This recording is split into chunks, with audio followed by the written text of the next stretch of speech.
Bonjour et bienvenue à Albi, au cœur de la cité épiscopale, classée au patrimoine mondial de l'UNESCO, pour découvrir ce grand et beau musée, qui est désormais le musée Toulouse-Lautrec, réinventé. Danielle Devinck, vous êtes conservateur en chef et directrice du musée Toulouse-Lautrec. Absolument. C'est une institution internationalement reconnue et depuis de très nombreuses années. Ah oui, complètement. C'est à la fois un lieu, un site avec le palais de la Berbie qui est quand même une architecture médiévale exceptionnelle, et puis c'est une collection de références, à peu près 1000 numéros d'œuvres d'Henri de Toulouse-Lautrec, depuis les petits dessins d'enfants jusqu'au tout dernier tableau réalisé par l'artiste, toutes les techniques qu'il a abordées, que ce soit la peinture, la lithographie, le dessin, bien sûr les 31 affiches qu'il a créées, donc un fonds qui est vraiment incontournable quand on veut connaître Henri de Toulouse-Lautrec. Mais en plus, un fonds d'art ancien qui n'est pas négligeable et une collection d'art moderne qui est totalement complémentaire d'ailleurs avec cet ensemble d'œuvres de Lautrec. Alors, cette collection exceptionnelle, unique au monde, on peut le dire, elle est aussi dans un écrin particulier, ce bâtiment, qui est en train de connaître une nouvelle naissance, une renaissance. Alors, c'est une aventure qui quand même prend du temps. Cela fait 10 ans maintenant qu'un chantier de restructuration est lancé et engagé sur le palais de la Berbie et autour des collections.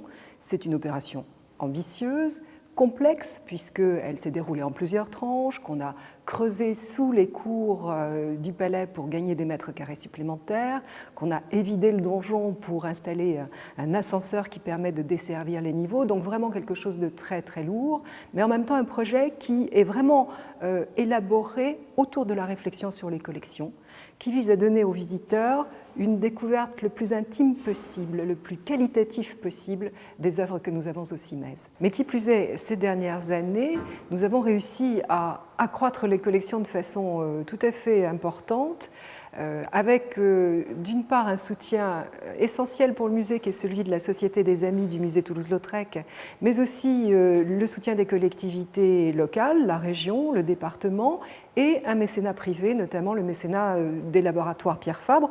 C'est ce regroupement de tous les partenaires que je viens de citer qui a permis d'acheter ce tableau. C'est une œuvre qui a pour thème la modiste, c'est une œuvre majeure et elle établit véritablement un complément par rapport à ce que nous conservions déjà.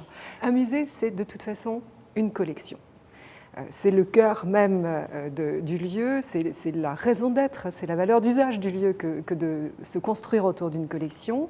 Quand on a la chance de se trouver aussi en face d'un projet de restructuration qui va permettre de valoriser encore mieux cette collection, ça permet vraiment d'approfondir au maximum l'outil que cela constitue, dans ce souci véritablement de le donner à lire avec tout le savoir qui est celui du conservateur, mais aussi de le donner à aimer aux visiteurs. Et on a cette chance d'avoir un bâtiment qui permet des ambiances particulières. Certains espaces sont particulièrement liés à une thématique, me semble-t-il. Le plus simple à dire, c'est les salons anciens qui ont un décor qui reste en place. Bien évidemment, on va y mettre l'art ancien. D'autres espaces sont porteurs d'un sentiment un peu plus intimiste. À ce moment-là, qu'est-ce qu'on peut mettre, qu'est-ce qu'on peut trouver dans l'œuvre de Lautrec qui va créer véritablement un dialogue entre le lieu et l'œuvre. Voilà à peu près la façon dont les choses s'écrivent. C'est un vrai travail de créateur aussi que celui de conservateur. C'est un travail de réflexion et, quelque part, oui, peut-être de création. Voilà, rendez-vous le 31 mars sur la page Facebook du musée Toulouse-Lautrec à partir de 10h30 en live. À bientôt.